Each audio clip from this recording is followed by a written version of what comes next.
From Flourish DX, this is the Psych Health and Safety Podcast. With workplace mental health becoming a safety prerogative, this is the source of information on psychological injury prevention and health promotion. If you're a new listener to this podcast, we hope that you enjoy these episodes as you hear stories and case studies that help you lead, support, and participate in a more psychologically safe and healthy work world. Welcome to today's episode. It's an honor to be a guest here, a guest host for the Psych Health and Safety Podcast Canada. My name is Erin O'Byrne, and I've been working in the space of mental health and leadership coaching for about 15 years, both in-house and as a consultant and founder of Work Wellness Coach. I'm really excited for our guests today in the conversation. And before we start, I'd like to acknowledge the land in which we're connecting from today. I'm based on the west coast of Canada in Vancouver, BC, which is acknowledging the unceded territories of the Coast Salish people, the Squamish, Musqueam, and Tsleil-Waututh nations. And I am grateful to live, work, and play on these lands. Today, we have two incredible guests joining us from Toronto, Megan Wilson and Mike Armstrong from Sklar, Wilton Associates, marketing consulting. And in this episode, we get to hear more about some of your best practice, some of your greatest learning, and the vision for what's next. So with that, I'd love to hear from each of you, maybe just a bit about yourselves and your role. Sure, absolutely. So my name is Megan Wilson. As mentioned, really happy to be here. I am a director of strategic services at Sklar, Wilton Associates. And outside of my day job, we'll call it, although it definitely isn't that, I also co-lead along with Mike our Headway initiative, and we'll talk a little more about it, but it's really focused on mental health in the workplace and supporting and building mental health in the workplace. So that is my passion. We're really happy to support the business as we do this. It's really important to the organization, as well as being something that's important to me. I have suffered from depression and anxiety. I live with it. I know it's not something that comes and goes. It's something that's a part of who I am, as many of the listeners may know. And so when I joined the organization, saw their passion for it, I immediately raised my hand that I wanted to be a part of this because I felt it was not only really beneficial and important to me, but I wanted to help make a difference for others. Hi everyone, I'm Mike Armson. So I'm a research director at Sklar Wilton. So I work on market research projects that help support our clients. But as Megan mentioned, I'm also co-lead of our mental health initiative, Headway. And so I kind of lead the more internal facing side of that, and we'll get a little bit more into that. Basically, I do have a background in psychology. So I did a PhD in psychology at U of T. So it's been fun to be able to, kind of bring some of that learning and passion into my current role. And similar to Megan, I think most families are, touched by mental illness. I've certainly had some of that in my family. So just a passion area of mine, and grateful to be able to help in that area. Thank you so much. I'm so grateful for both of you and your expertise here because, especially with lived experience or knowing someone, right? We know the stats are 1 in 4 Canadians, and it's probably higher than that, right? Depending on people's experiences and also the role that it plays in the workplace, right? And taking a look at, the impact that we spend most of our time at work, right? And the importance of how we stay balanced and connected throughout our daily lives. Wondering with, Sklar, Wilton, and Associates, you're a marketing consultancy, right? So how did you get into the space of mental health? We'd love to share more about it. So I'll give an overview of who we are first, because I don't think we're always so recognizable unless you've had the opportunity to work with us. So we're a leading strategy and insights partner is how we define the work that we do. It is really focused in marketing. We work with savvy brand builders. We help unlock growth, and really our 4 key tenets of strength and how we bring our business to life is we fuse together strategy, insights, facilitation, and storytelling. And we're helping our clients drive business decisions that lead to clarity, action, and real results. And this is kind of what we're trying to do. It's a little hard to explain unless you get to work with us, but it's quite fun. It is in the world of strategic and marketing partnership. Uh, and beyond that, our purpose and the reason that our organization came to be was we want to help others succeed. And so, what this means is we're helping our clients solve tough business challenges, whatever that may look like. It can take different forms. Most of it is in brand building and in marketing, but we also do culture work. And that's where you start to see some of the overlap.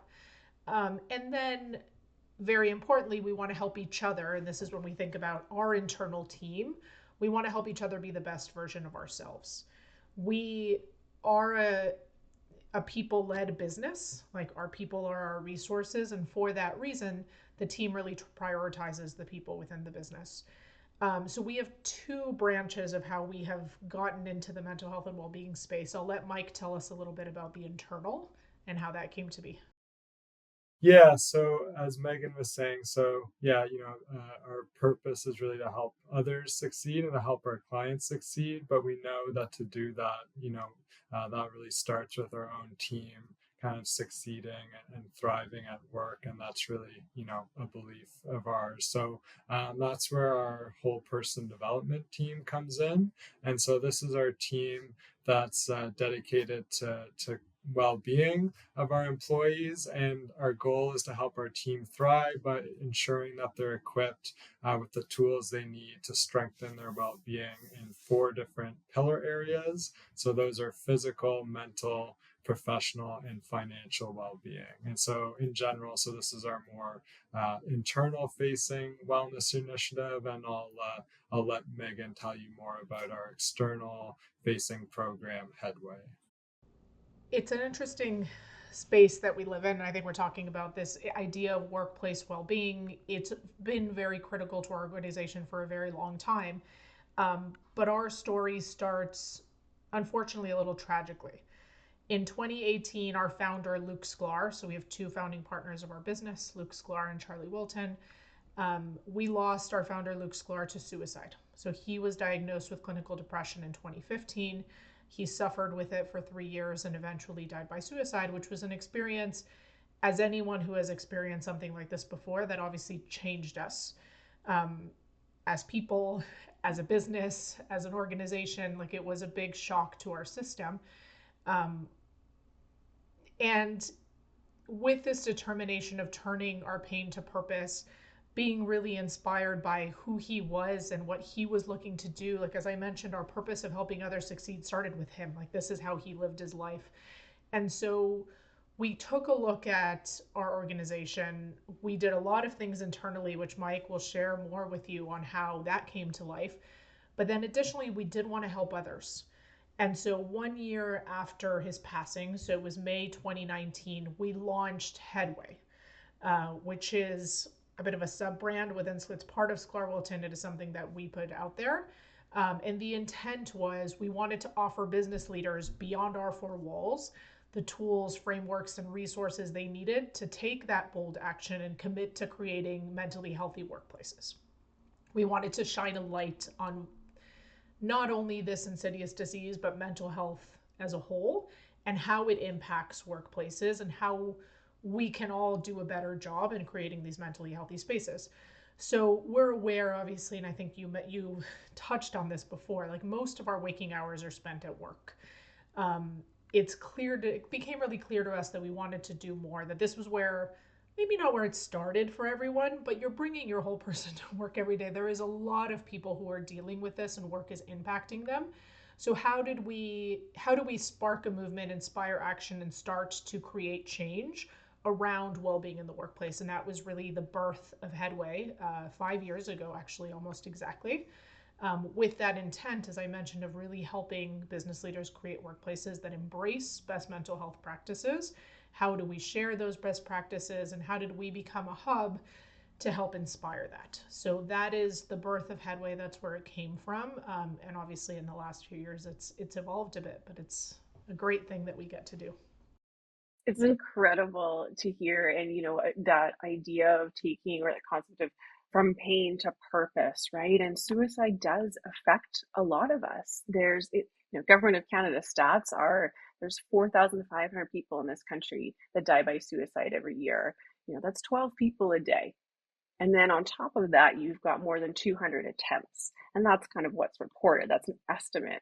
And so, when we talk about mental health in the workplace, and suicide specifically, there's a huge why, right? There's a real driver for all of us to be raising awareness and to, what I really appreciate about the work you're doing is that proactive piece. So often we think of mental health and we think crisis, and really this is about a time where we're saying, how can we arm our employees and our friends and family with tools to kind of take steps early and often. And that really dips into psychological health and safety, because if you have those resources, if the conversation is normalized and, it's a way of working, it's part of the ingrained culture, that's where change really happens. So I'm really grateful for the Headway program and look forward to learning more about it as we continue to chat. Mike, did you want to add anything from the internal side? I can tell you a little bit, just I guess, kind of where things started, and tell you a little bit about that story. So it actually goes back just a little bit over 10 years ago. So 2013, our engagement team launched a program called Spirit 32 or S32, and the name came from a time when we had 32 employees. So that was where the 32 came from, and it just kind of stuck for a while, even with people coming in and out of the company. But basically, it was an innovative well-being program that focused on whole person development, and it was structured around mind, body, and spirit wellness. So you can hear some overlap with those pillars I talked about before.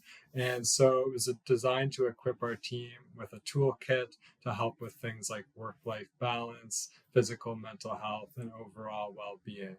And so, to develop these toolkits, they were kind of a mix of internally developed material and externally sourced resources, and they're all designed to address, barriers to wellness that we were hearing from the team.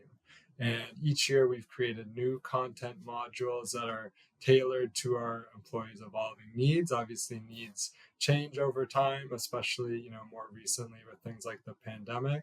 And then, we always kind of check in and get feedback to know, where people need support. And so, I guess you've heard, or at least when I first talked about whole person development, we've rebranded to the whole person development program. And based on feedback that we heard to kind of modernize the program, we have added a couple new focus areas, which are those financial and professional pillars, which are especially important today, and those were just things that we heard from the team that people were looking for. So so that's kind of the evolution of the program. And I think the key thing that we'll continue to touch on is just really that it's very much kind of a cyclical or circular process. We're really kind of listening to what the team needs, and basically kind of evolving and developing the program based on that. So hopefully it will continue to evolve to meet people's changing needs as time goes on. That's wonderful. And so for the whole person well-being tools, who owns that? Is it a leader? Is it HR, your learning team? What does the structure look like? How do you bring that to life? Yeah, it's a great question. So we've actually recently just kind of started thinking about our organization as a team of teams. We kind of found that structure somewhere. It seemed kind of most suitable to the way that our organization is structured, because basically a lot of people kind of wear a lot of different hats. And even like you've heard with us, we kind of have our our client roles, and then we have these kind of internal roles, part of internal or strategic plan teams as well. And so that's pretty common. So there is one person, Heather Young Timmons, who's one of our strategic directors, like Megan, managing directors on the client side, and she just has a passion for whole person development. So she's the lead on that team with our partner sponsor, Sarah Liverin. So we'll always have one partner sponsor and then kind of a team lead. And then it's just, all people, our HR lead is part of the team. It obviously makes sense for her to be involved. But otherwise, it's just people with, either strategic or research roles, and they're just doing this as part of their contribution to the strategic plan out of as a passion area, basically. So that's that's how it works. And we're lucky that people, they are passionate about doing more than expected and things like that. So we have good engagement from in that way. Well, and that touches on culture as well, right? In terms of how is that formed, right? And when we look at, sure, there's policies in place or the way you recruit your team, especially being a smaller company, right? And what would you say are some of those factors, like when we think about culture? And yes, you have team leads and you have structure, but what else helps that as you're working?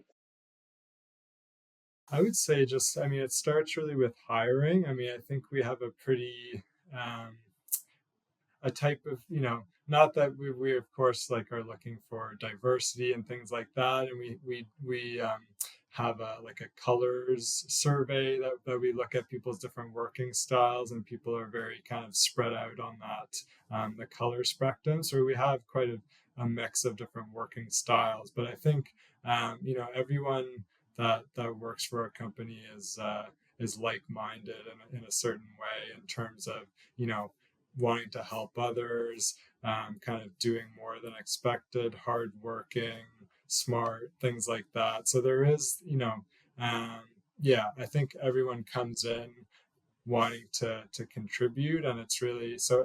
It's hiring, and then of course it comes down from the leadership as well. That there is a very kind of clear purpose and belief system, I think, that comes down from our founder, and that's really very clear from day one, and I think is very kind of contagious almost, that you just want to contribute to things. Would you add anything to that, Megan? Or Yeah, I agree with that. I think what you're alluding to, Erin, and it's true. It all starts with the culture and the foundation of the culture and how that's come to life. We are very fortunate that we have a really clear purpose, as Mike mentioned, this idea of helping others succeed that then trickles down to our core values. And it is truly this helping quotient that we talk about, that we're looking for, right? And you feel it pretty immediately, and it looks different. It can look really different across different people, but everyone has this innate desire to be helpful and to help others succeed. And that comes to life through employee engagement and internal programs and wanting to help our customers and wanting to help each other. Like, that comes to life very naturally within who we bring into the team, but also the culture and the environment that has been built by the partners. They have done a really good job of ensuring that we're taking care of each other first, that we feel very cared for, that our whole person well-being is cared for, as Mike has laid out. And that allows us to then face that outwards, right? Like, when we are taking care of each other, then everybody's role is to care for others. And it provides, I know that now if we started having more conversations about psychologically safe workplaces, and as we've learned more about it, I would say 5 years ago, I didn't have that language, and I had been in different workplaces. And as you hear about it now, you start to see how certain actions, values, culture, things of that sort, how that starts to come to life. And when you are hiring people who care about these things and you have the right company culture and values, not right or wrong, but when you have a company culture or value that supports that, um, it allows things like this to thrive and grow in the right ways. Absolutely. And I think what both of you are saying touches so well on the national standard for psychological health and safety, right? And those 13 factors, we know the evidence base around kind of when they are attributing towards the success of the people there in the business, and then when there may be some hazards and risks. And, one of the highlights, Mike, that you shared about leadership, right? And leadership commitment. I mean, that's sort of so foundational because it sets the tone for employees to see the way of working, that this is a genuine space. There's a real sense of candor that you can show up and be yourself fully and completely. I really admire the work of Amy Edmondson, and she talks a lot about psychological safety with teams and how we create that for each other. And then when you look at the role of social connections at work and the importance of having a colleague that you can go to and chat with. I mean, we know as humans, we're wired for connection, right? As well as wanting to learn and grow. These are innate parts of ourselves that are really important. And the Conference Board of Canada recently was researching on that role of connection and kind of what it plays in workplace mental health. In a recent podcast with Dr. Northrup, she was interviewed and she was sort of sharing some of those findings. And so it's things that we know, and then it's great that we continually have research to say, this is what it takes to create a psychologically safe workplace. Do you need more psych health and safety in your life? Then head over to the FlourishDX Academy for several free on-demand e-learning courses. If you're an internal professional, follow FlourishDX on Eventbrite to register for any of our free fortnightly interactive webinars. Our flagship professional practice program is also exclusively available for internal professionals. The 12-week course blends theory, applied practice, and interaction with other professionals through live lectures and a monthly community of practice session. Find out more about all these learning opportunities or inquire about a bespoke in-house training at the FlourishDX Academy. www.45003.org. Now back to this episode. When you think, I'm just sort of, because there's so much that you've been doing and the evolution, right? You've been in this space for a while, you've seen it grow and change. I'd love to maybe rewind a little bit and go back to some of the earlier learnings. What are some things that you notice then versus now in terms of the work you're both doing internally, externally? Yeah, I can talk about a few of those. I mean, I think maybe one thing that hasn't changed, or this could be a learning that even predates my time, but certainly something that's been consistent since I've been part of the organization for over 5 years now, is just the importance of feedback. And so that's something that we have this saying, feedback is a gift. And so that really kind of, as I mentioned a little bit earlier with informing some of the programming we're doing, that it really starts with feedback from people on the team. So we're not just kind of guessing and assuming what people are looking for. And so, we do that in different ways, more informally through one-on-ones with managers, and we have engagement surveys that I can talk a little bit more about later. But I'd say maybe, there has been an evolution with that. And, over the pandemic, we had quite a bit of turnover. A lot of people retired. We have a lot of kind of newer members of the organization.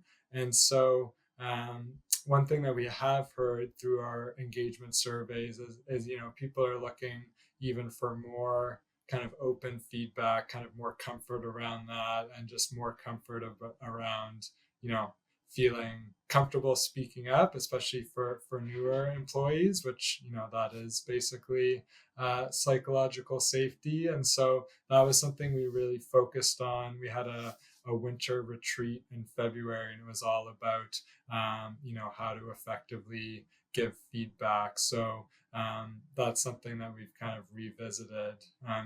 So I guess the point being, even when something is kind of important, obviously there's changes based on personnel and other things like remote work, things like that. So it's not like we kind of just leave it and say, oh, we've done that.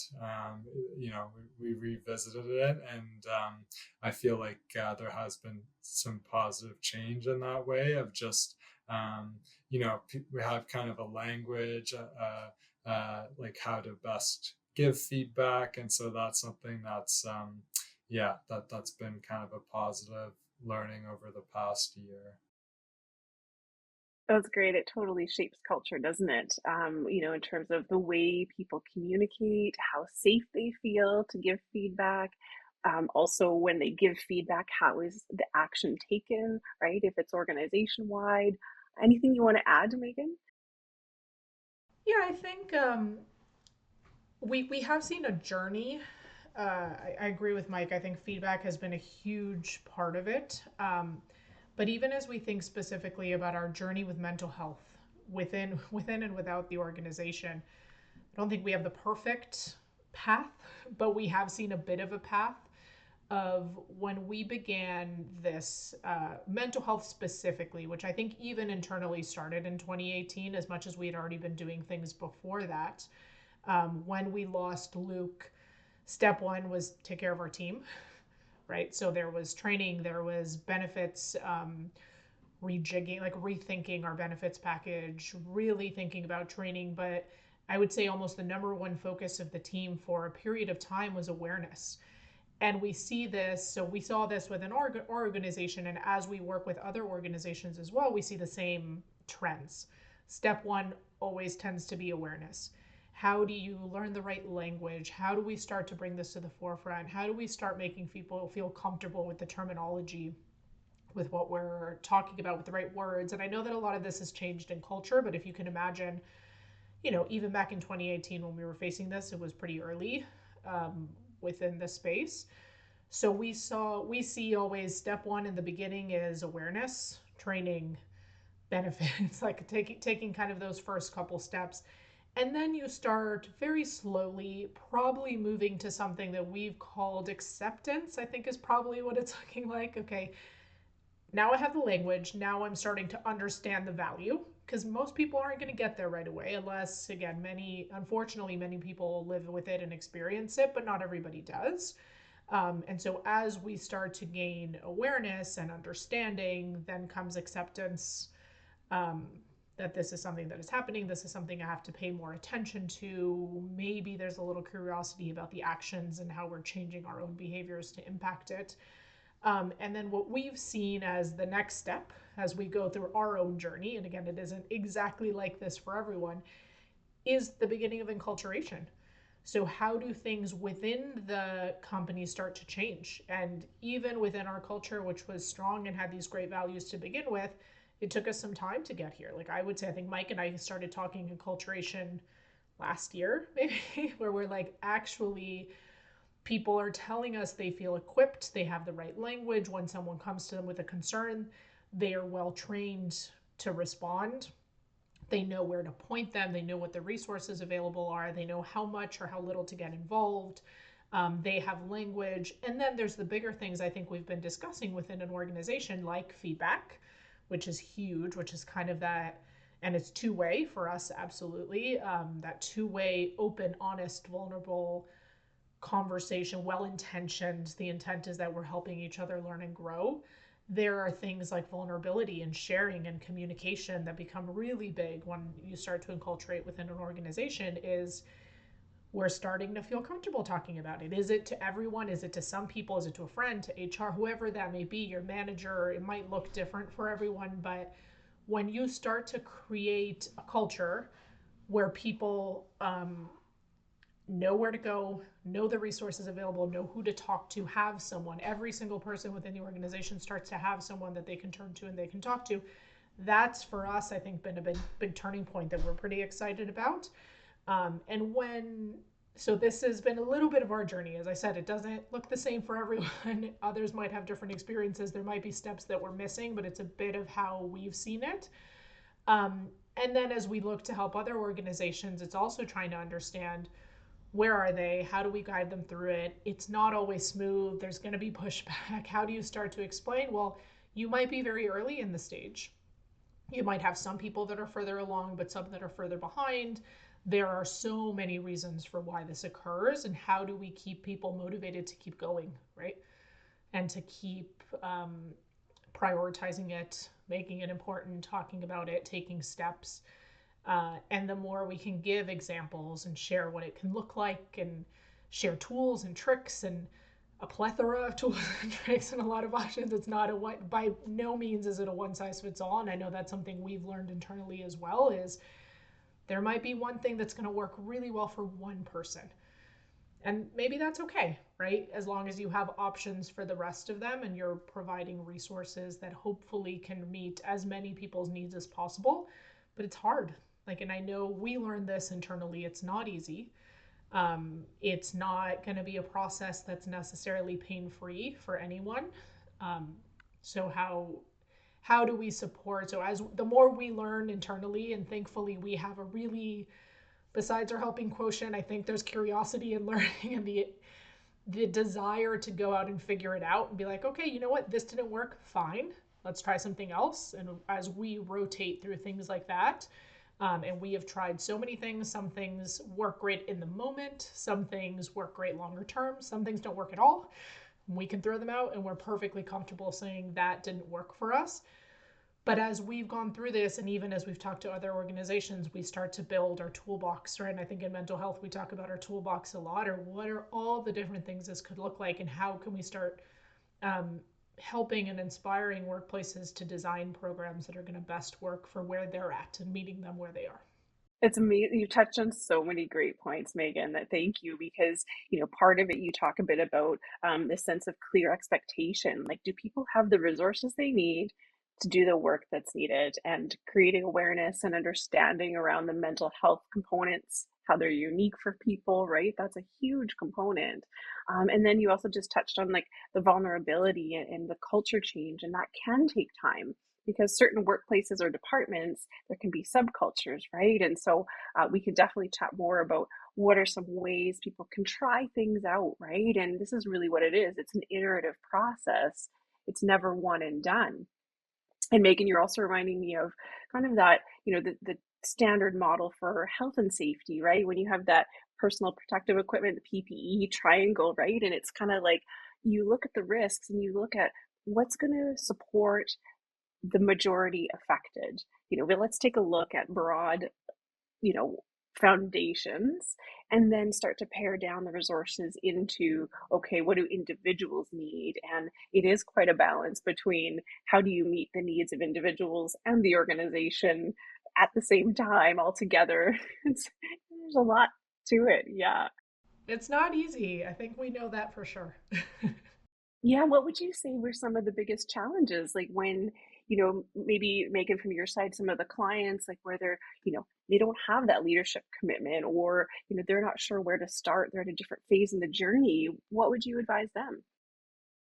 Yeah, completely. And I think we know this, right? We know all the facts. We know, and I can tell you from the external point of view, so all the people that we've talked to and the people that we work with. So there's a few things we know. Employees are struggling more than ever.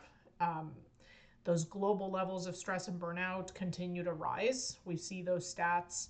I think you mentioned, we have the stat, but this can be changing. 3 out of 5 employees have experienced mental health issues in the past year because of work, which is very specific that they're impacted in this way.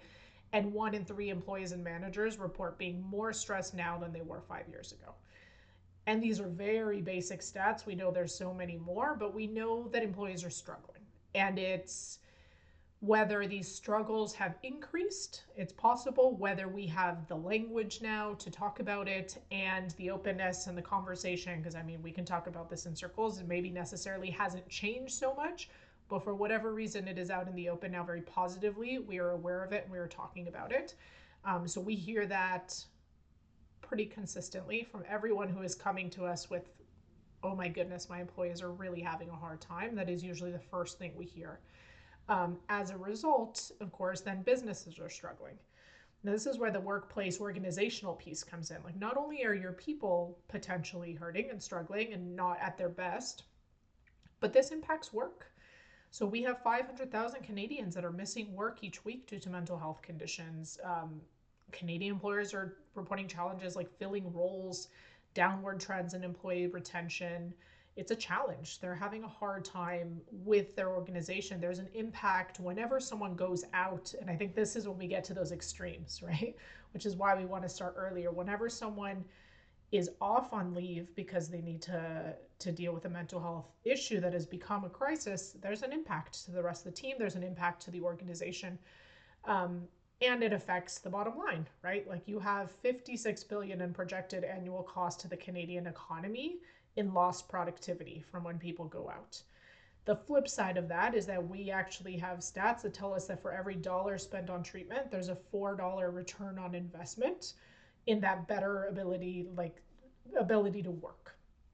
So how do we catch it earlier? How do we start doing those preventative measures, have the tools in place, meet people where they are in order to help them? And it really is through this journey that we talked about. So where are you and your teams? And I think you touched on it beautifully. And there's the organization, there's sub teams, there's departments.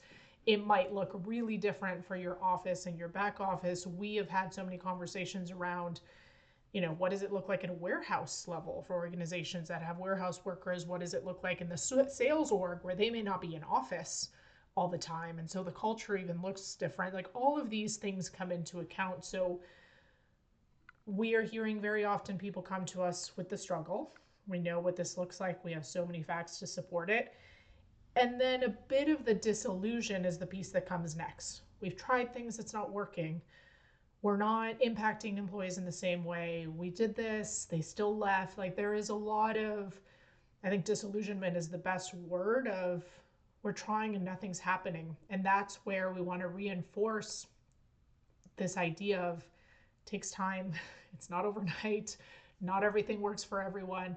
It is hard, and you do have to be really committed to making real change. And one of the biggest pieces that I think is really hard for organizations to hear is you may have to look at your culture. Like, you may have to start at the foundation of your culture in your business and ensure that you have the right values. Like, even just starting there, ensuring that you are committed to this in the right way, then that has to be disseminated and communicated.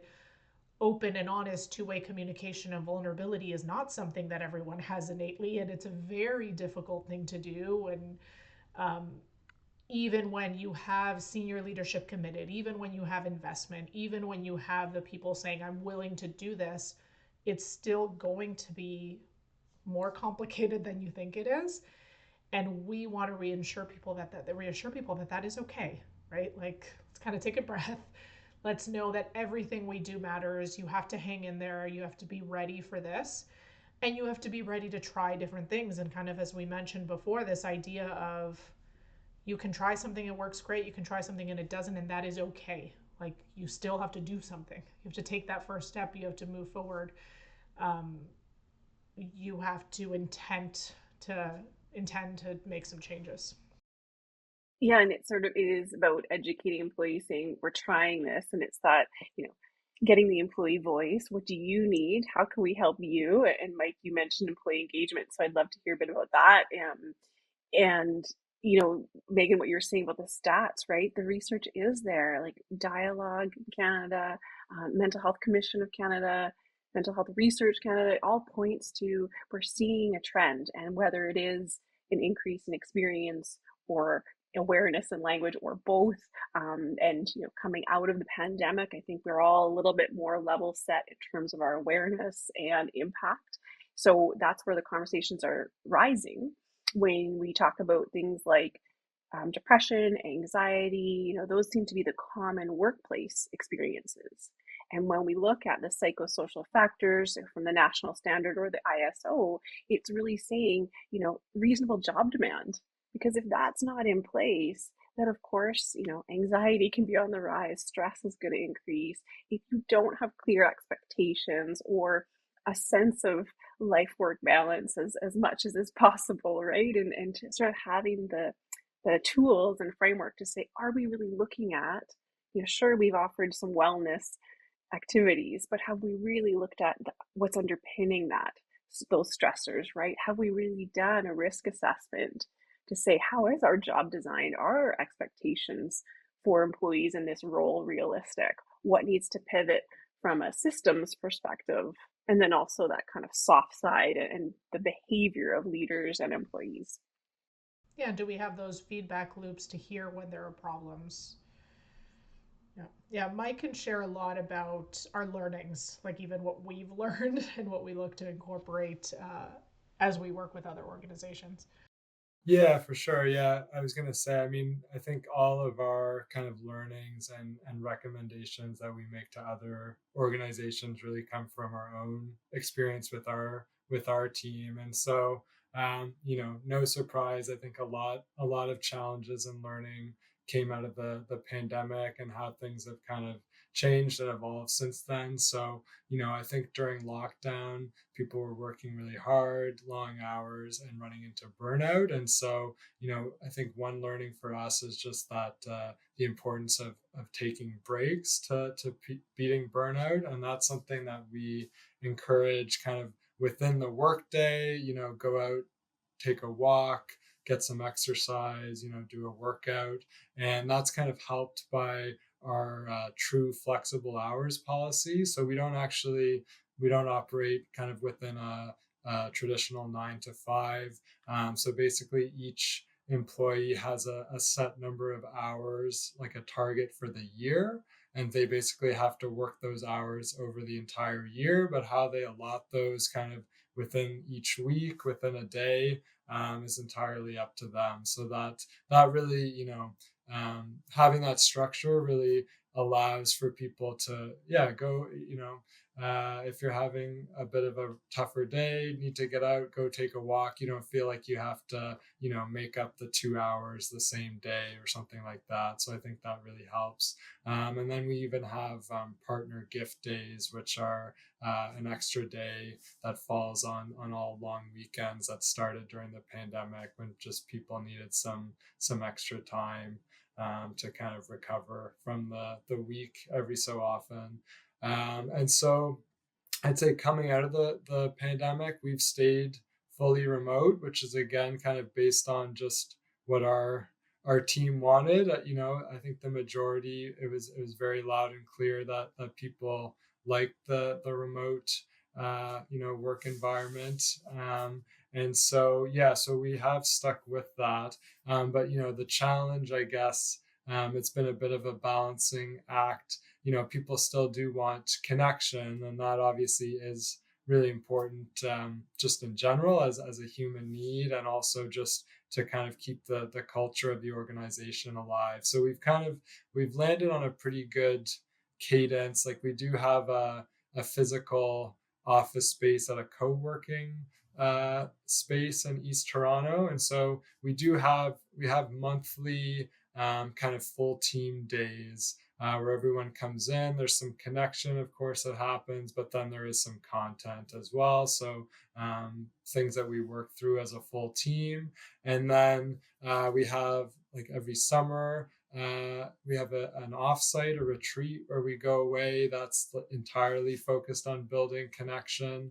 And we also, we try to encourage in-person meetings, especially when you're kind of forming a new team when possible. So there's things like that. But I guess, to kind of on the flip side of that, so those things, a lot of that is mandatory, and we think that is important to kind of maintain the culture, encourage connection, things like that. But as Megan was saying earlier, it's not a one size fits all. So we realize, there's lots of different working and personal styles, those people that are more introverted versus extroverted. So, we do have some other kind of non-mandatory connection opportunities.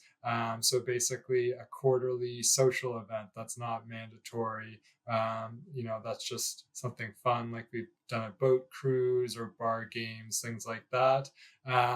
And we try to, basically do a mix of activities that are kind of suited to different people. And then things like on our teams, we have neighborhood channels or chats to kind of encourage people who live, in the same area to get together more informally. So so basically just, a mix of different things that work for different people. And I guess the last thing I'll say is just not to be afraid to try things or make mistakes. So another saying that we have is make it up and make it real.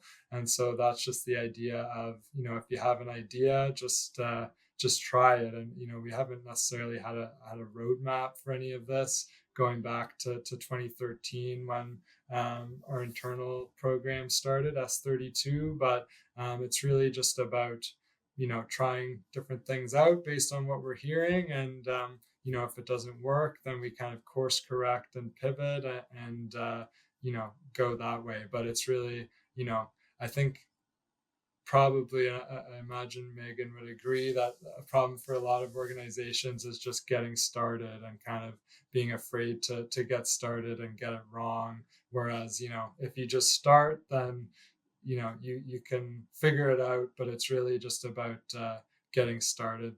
That's such an important step. Absolutely. And Mike, what you were saying about even just things like the policy you have of flexible hours, and that in itself gives employees so much autonomy to create their own schedules as life changes around them. And, that helps address that work-life balance, that kind of I've got a sense of control over my schedule to balance out all of life demands. Amazing. And same with the iteration. I love that encouragement of try something. You don't know what's going to work until it's tried out. And, you're reminding me of some workplaces for some of our listeners here. They might not have the capacity or access to, a team day or a break in the same way. And so, Megan, I'm curious from your side, what are some things, how you help employers with their first steps? Yeah, absolutely. And I think, as we've mentioned, meeting them where they are. So always step one is understanding, it's a bit of an assessment of their current situation and what that may look like. And it might be organization wide, it might be on certain teams, it might be however it may look. And then usually we start with, and I think we've discussed this, I think step one does tend to be awareness, training, and culture, or even the basics. Like there's training, there's benefits review, like those kinds of things where you're and then you almost have to take a look at your culture. But do you have the right benefits to support your employees, where if something happens, they have the resources to turn to, they have either an EAP or something that they can use as a resource. Basic trainings to up everybody's awareness, language levels. I think we had talked about the pyramid a little bit. Like there's a level of level setting. And then there is, if companies are open to this, like a declaration of commitment to the team as well, hopefully coming from senior leadership, where you're saying this is important to us. We're going to put more focus on this. We're going to try new things. That's probably your step one. And then from there, it becomes the testing and the learning and the toolbox. And we love sharing all the different things that we've done so that people can pick and choose or be inspired. I mean, that's at the end of the day that what we're hoping to do through Headway is inspire others.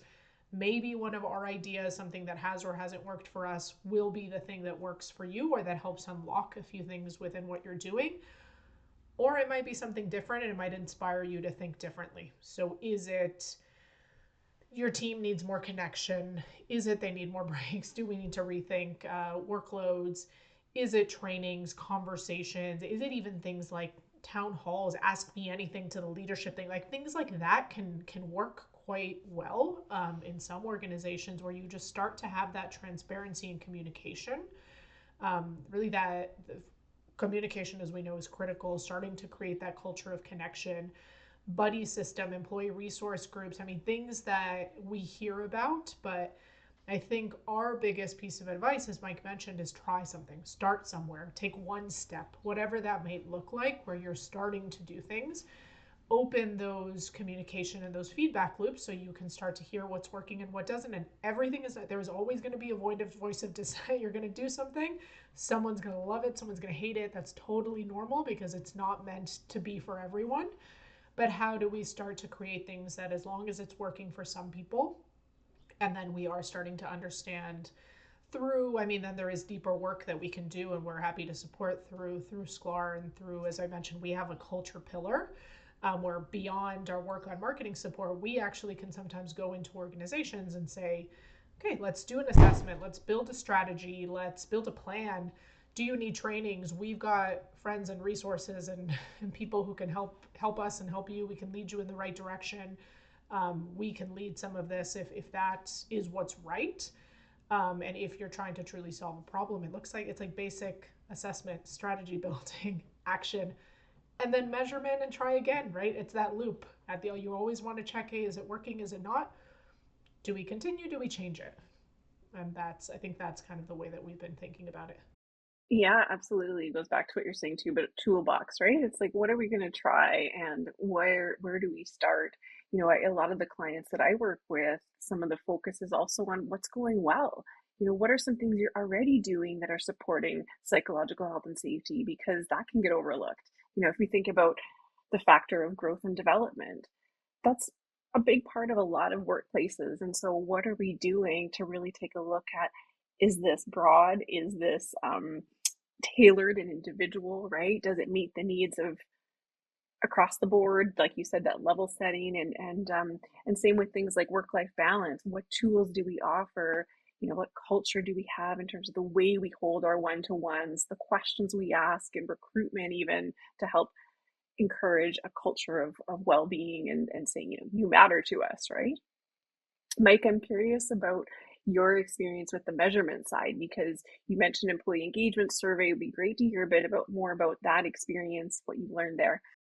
Sure. Yeah. So, so kind of going back to the pandemic. So at that time, we were actually doing something called a weekly pulse survey. We were just doing basically a short survey every week, just to kind of hear how people were doing. Just one question, kind of on a scale of emojis. How are you doing? And a couple open ends. And so that was great at that time, just to really be able to track on a weekly basis. Obviously, when a lot of people were struggling and everything was new and different, kind of how people were doing, and it did lead to some, policies and things like that.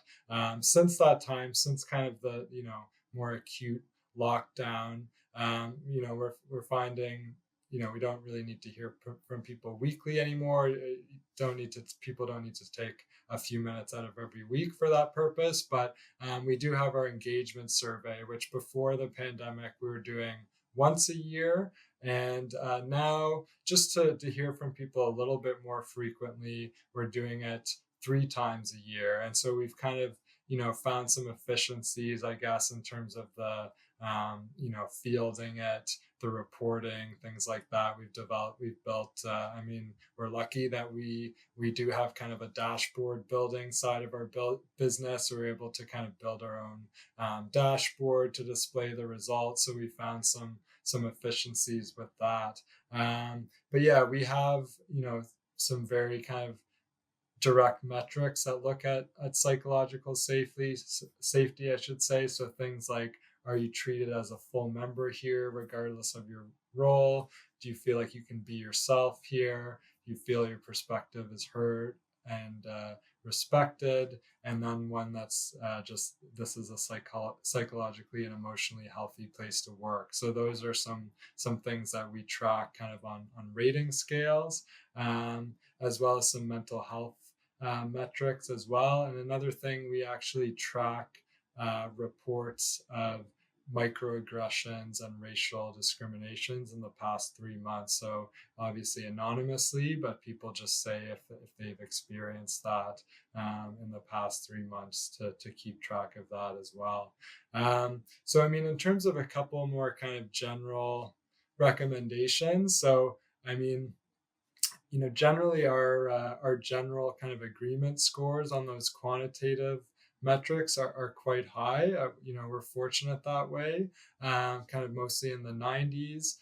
But one thing I would say is, we kind of don't stop there and just say, oh, everyone generally agrees things are good. We tend to dig a bit deeper and look even at those kind of strongly agree scores and some nuances like that to help kind of identify some subtle issues. So I guess just some kind of rigor with the data can help.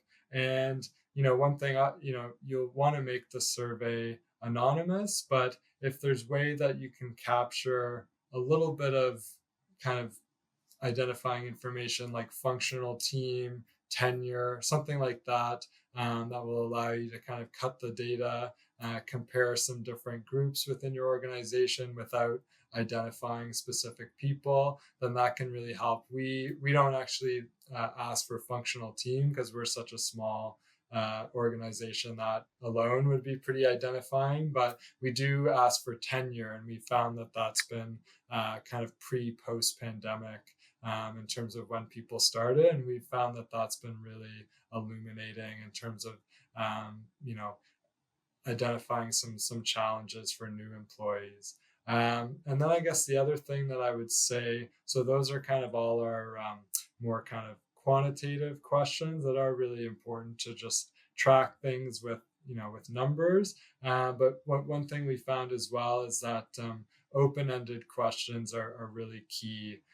So we have one that's just what makes Sklar, Wilton and Associates a great place to work. And then we ask the reverse. So, basically what could we do better? What could make it an even better place to work? And so those, I think, that's where really a lot of the meat comes from in terms of the feedback. We're fortunate that people do generally take the time to give fairly detailed responses, and those things do they do lead to changes and policies.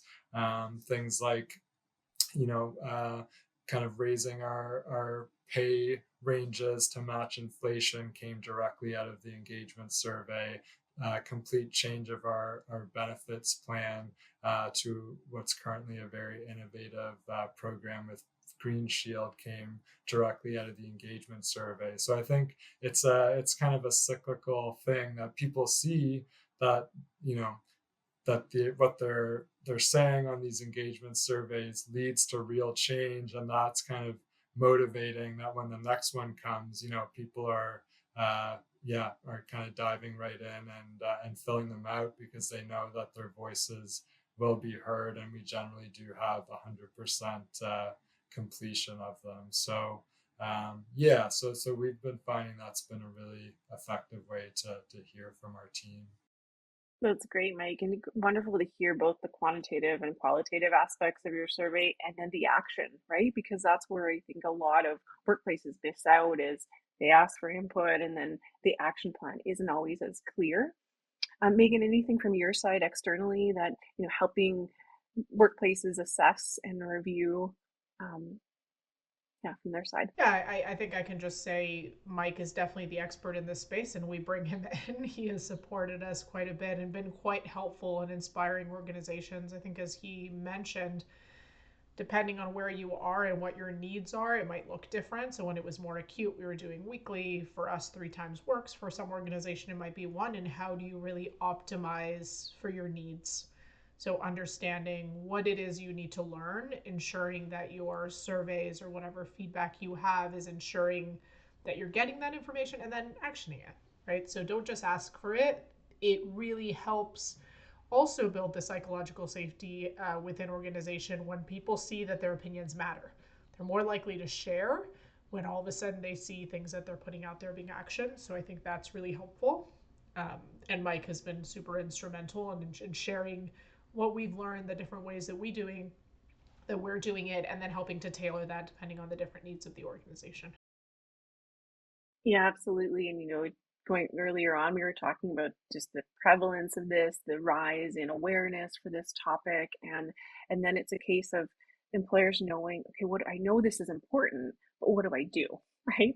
And so knowing that you're there as a resource, there's a lot of wonderful um, resources in Canada as well, like Guarding Minds and Workplace Strategies for Mental Health has a ton of resources to be able to support employers saying, okay, where do we go from here, right? How do we start to measure? How do we iterate? What are some tools we need to offer, right? Because with all of, the business and competing priorities, how do we keep people top of mind? Yeah, so many great insights. Thank you both so much for sharing. I'm really curious about, maybe your proudest moment in your work so far, biggest surprise. See, for me, I can think of a couple things. I mean, one, so we do kind of full team mental health training, and so we've done that kind of closer when the program started in 2019, and then more recently as kind of a refresh with a lot of turnover in our team. We also do, so that's kind of a more general one, and then we also, what we found is really key is a manager specific training that we actually have been doing every year. And we found we're very fortunate. We have a partner named Jordan Friesen who has his own mental health consultancy, and so he helps us with that training.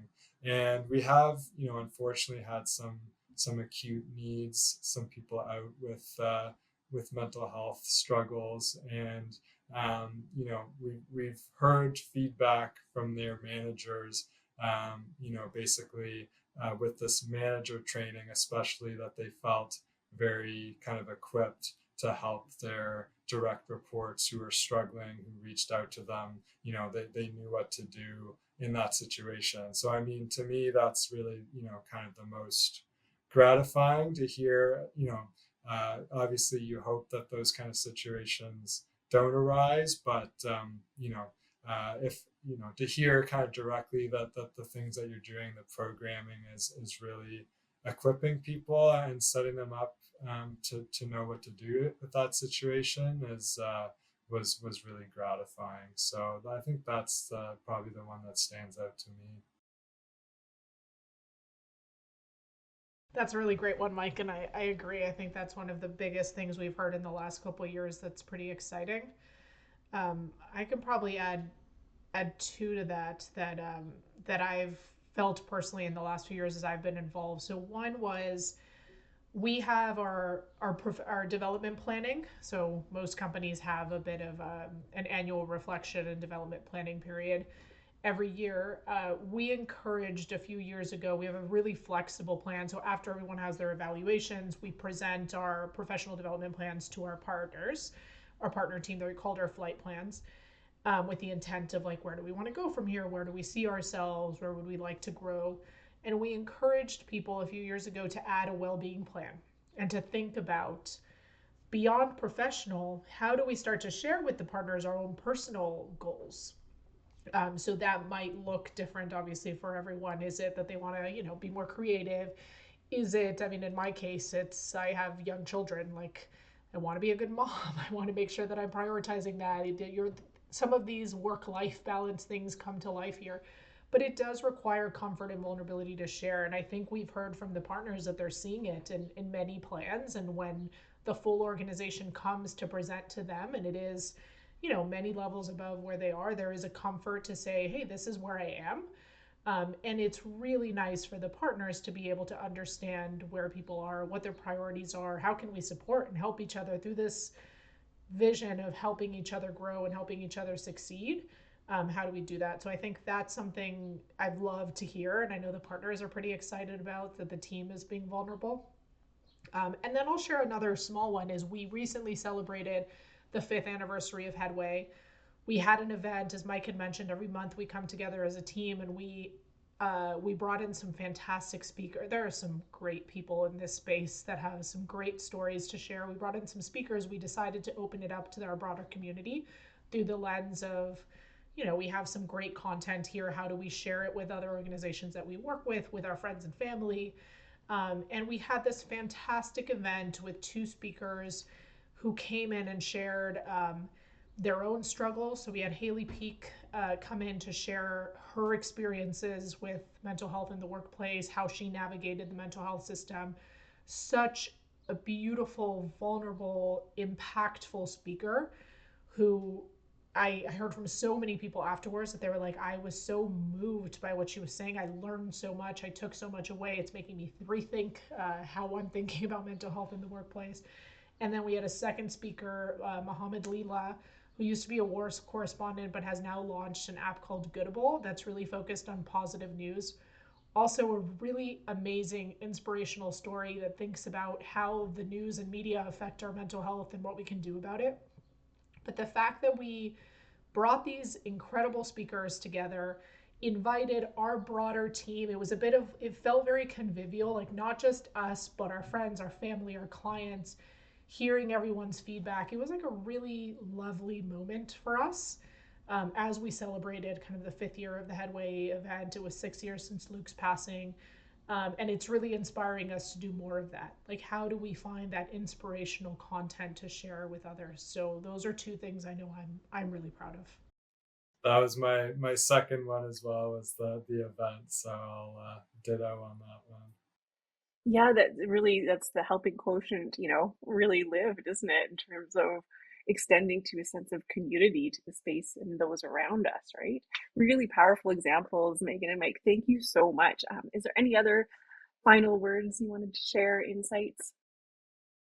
I'd say for me, I'd just say, listen to what your team is telling you, and just I think listening and responding will really kind of solve a lot of potential issues before they, become more serious. So, whatever way, again, it's not one size fits all. Whatever works best for your organization in terms of getting that feedback. There can be lots of different ways to do it, but yeah, I think listening and responding is important. And then just take care of each other. And that a lot of the time we think about that in terms of friends and family, but I think it does extend to a work setting as well. And not only is it kind of making you a good human being, but as Megan was talking about before, there is the other side of it where a happier team does drive better business results, and there's all kinds of statistics to support that. So there's very much a business case for it as well. So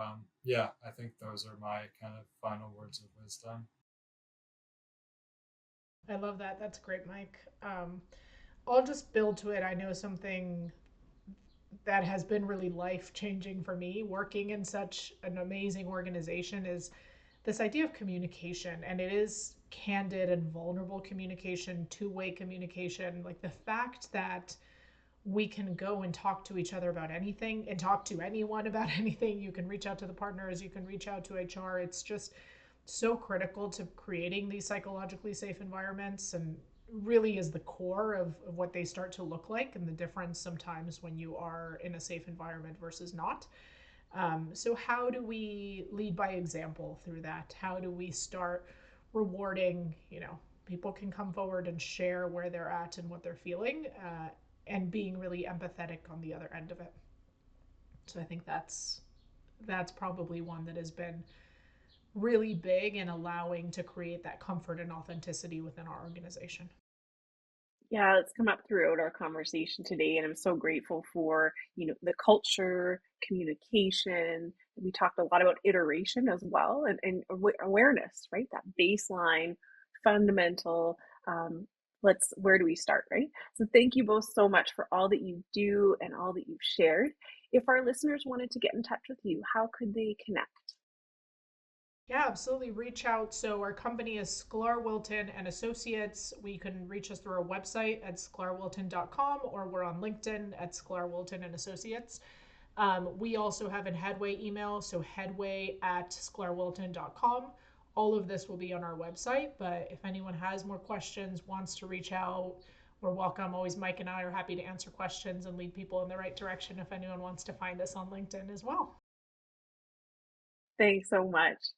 Thank you both. And at this podcast, we would also like to hear from you, our listeners.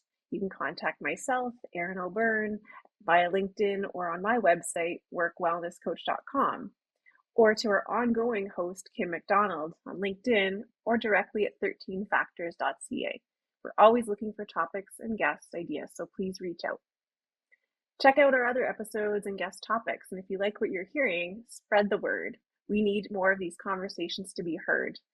Our goal is to inspire conversations, learning, and focus on psychological health and safety and the impact that mental health has at work, so that every person, regardless of their job or industry, can go home from work not only safe, but even better state than when they arrived. We spend so much time at work, let's make it a great place to be. And a special thanks to Flourish DX, our podcast sponsor, for making this possible. Thanks so much. Until next time. You've been listening to the Psych Health and Safety Podcast. To stay up to date with the latest on psychological injury prevention, follow Flourish DX on LinkedIn and subscribe to the Psych Health and Safety Podcast at www.psychealthandsafety.com.